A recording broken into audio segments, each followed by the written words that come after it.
let's go to Evan in Texas. No pronouns given. It sounds like there's plenty of proof of God you've got. Give us your first one. Give us your best one. We're getting close to the end of the show. My first one? Hey, your best one. Well, I mean, there's plenty of proof. You don't need to believe it, but there is. Humankind, how we are formed from semen to eggs to birth. do you think that's proof of God? There's no other proof when it comes to that no human could be like, okay, I'm gonna take semen and I'm gonna make a human. I mean, we do have in vitro fertilization, right? Where, and I again, I'm a layman. I'm definitely not an expert, but my understanding is basically, we take it to egg, we take it to sperm, and then we kind of shove it together, and then it does make people. Evan, I'm going to ask you a question just to try to sort of get like a baseline of where we're approaching this from. Would you mind telling me just how old do you think the world is, our planet? No one knows that. No one give knows us a the guess. Exact number. Yeah, I'm asking, like, if you were to give us a ballpark of how old do you think the Earth is, what would you say? It's over 2,000 years. Over 2,000? Yes, over 2,000. How far over 2,000? Because I'd say currently, I agree with you, Evan. Yeah. I have no idea. No one knows. If we were to say, like, if I was to say the Earth is close to, say, 10,000 years old versus a number like 4 billion years old, like what would you say is more likely to be true? I don't know, but it's definitely not billions. Definitely not. Why would you say that? Yeah. Because we haven't evolved even to the billion. Well, the question of how long human beings have been evolving and how old the Earth is are two separate questions. So I'm just focused on the Earth thing. So you saying the Earth is definitely not billions of years old, and I'm wondering where does that confidence come from in your belief? I mean, there's no proof for that, but I know that it was definitely before my time because I'm only 34 years old. So what would you tell me if I said you could go to any geology class in any community college anywhere in the United States, and the professor will be able to give you evidence that the Earth is, in fact, billions of years old? What would you say to that? I need proof, just like you want proof of Jesus, right? Well, I said evidence. I said evidence. Yeah. So if you could go into any community college in America and speak with someone who has some expertise in this area, you could take a geology class and they would be able to provide you with the evidence that the Earth is billions of years old. What would you say to that? I mean, that could be their theory. That doesn't mean that I believe that. Well, I'm saying if they could show you the evidence, what would that do? We don't have evidence. Just like we don't have evidence of people going on the moon. Well, hang on. I'm asking you. Well, okay. So I'm asking you, if someone could show you the evidence that the Earth was billions of years old, what would happen? Yeah. There isn't any evidence. Well, you're not answering the question. I'm going to give you, we're about to be at strike 3. So if someone could show you evidence that the Earth is billions of years old, not thousands, what would that do to your belief? Nothing. My belief wouldn't change. Just because you show me something doesn't mean. So let me ask you this. If your beliefs. Your beliefs that you believe that. Well, no, I'm not talking about what I believe. I'm talking about someone showing you evidence of something. So if your beliefs are sort of immune to evidence, do you care about whether your beliefs are true? I mean, everyone does. Well, I don't know about that. I'm That's asking you. gonna happen. Do you care about your beliefs being true? I don't need to care. I know it's true. I'm asking you a very simple yes or no question. Yeah, Do Evan. do you care about whether your beliefs are true? Yes, everyone does. Okay. Can Okay. you tell me a better way to make sure that our beliefs are true than following the evidence to our conclusions? You have beliefs. Mm-hmm. You believe that there's something in front of you. Mm-hmm.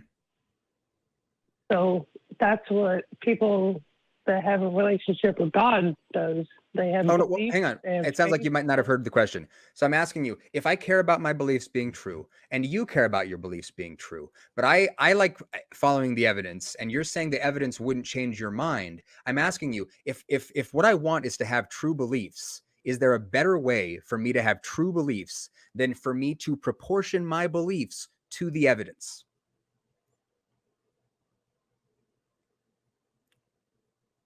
That's not up for me to decide. Like you don't need evidence. Hang on, Evan, because I want to make this really, really clear. While Kenneth and I like to joke and we'll get snarky and stuff, we like to have fun. These aren't gotcha questions. No, They're not. We're not trying to. It's not a trap. It's not anything like that. We legitimately want to know how you understand things, because we want to know that about ourselves. We want to know that about other people. So it sounds like, and Kenneth, tell me if I'm wrong, but it sounds like what you're saying is that currently you think the best way to come to the most true things is by following the evidence in front of us. Yeah, I would say proportioning one's belief to the evidence is a good way to go about believing as many true things and as few false things as possible. So if there's a better way of going about that, I want to know. And I would say I also agree with that. And then we'll ask you, Evan, would you also agree with that statement that Kenneth just made? There we go. I disagree. I agree that sometimes you need evidence, but what I am saying is I don't need the evidence that God is real, because I believe that He is.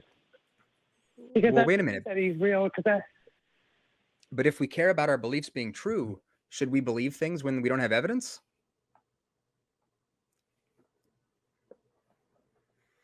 That's up for you to decide. Is it? All right. I've been listening for the hour and 47 minutes that you've been on. Sure. You atheists believe that having a conversation is going to change anything. It's not. It's just your belief. It's your opinion. And everyone has their right to. Do you think conversation has ever changed minds? Evan. Yeah.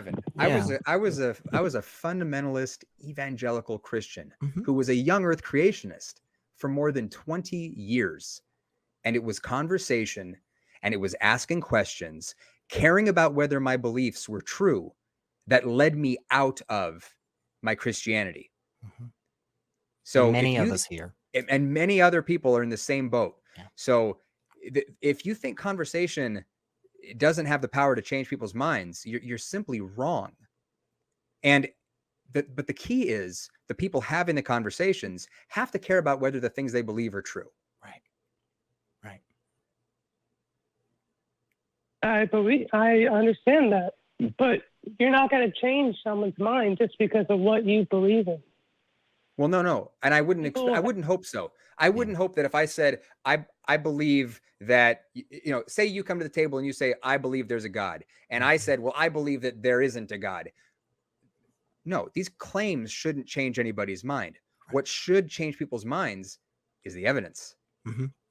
Because if all three of us here right now, Evan, if all three of us agree with that, hang on just a second. If all three of us agree with that statement earlier, that we want our beliefs to be as close to just freaking spot on true as they can be, And that the best way to do that is by following the evidence that's laid out in front of us and where it leads us.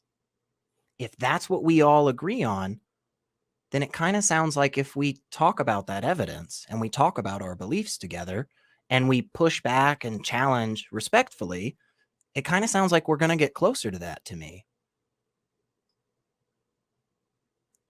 Evan, do you believe that there's a giant snake circling the planet? Good question, Kenneth. No, I do not believe in it. Okay.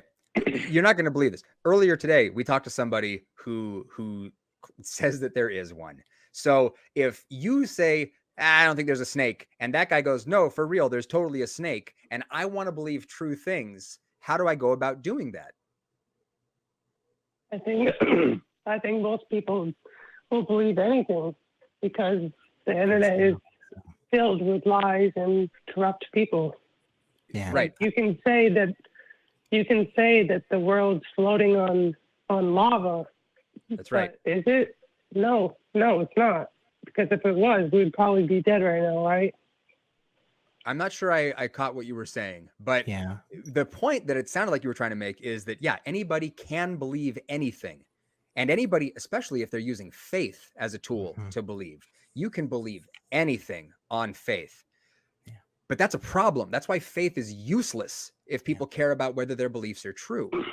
So, like, if you're going to come to the table and be like, well, I believe in God. Well, why do you believe that? Well, because I do, because I have faith. I believe it. Well, congratulations. You're free to believe whatever the hell you want.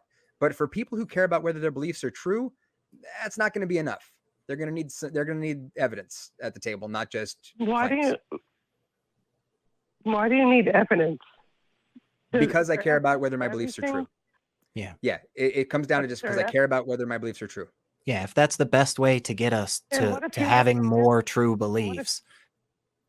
What if you never get that evidence? Then what?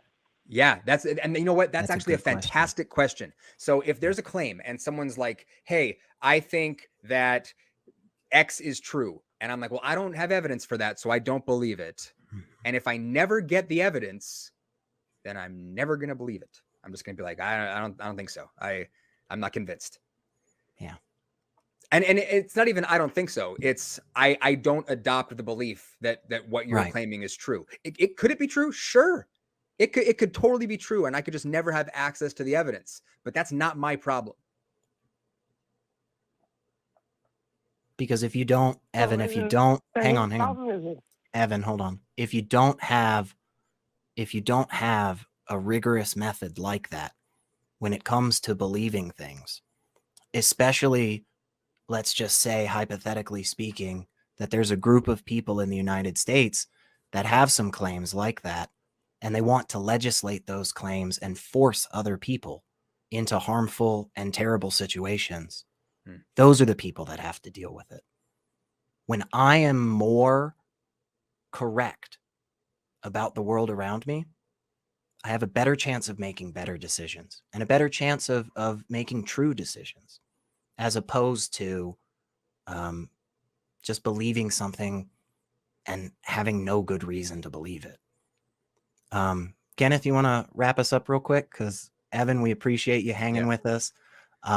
Thank you so much. And please call us again, Evan. And let's work through this. Cause I felt like we were just making a little bit of progress. We were starting to get somewhere. Yeah. Yeah. Give me a wrap up real quick. And I'm going to say some nice things and then we'll take us out. What are your thoughts, Kenneth?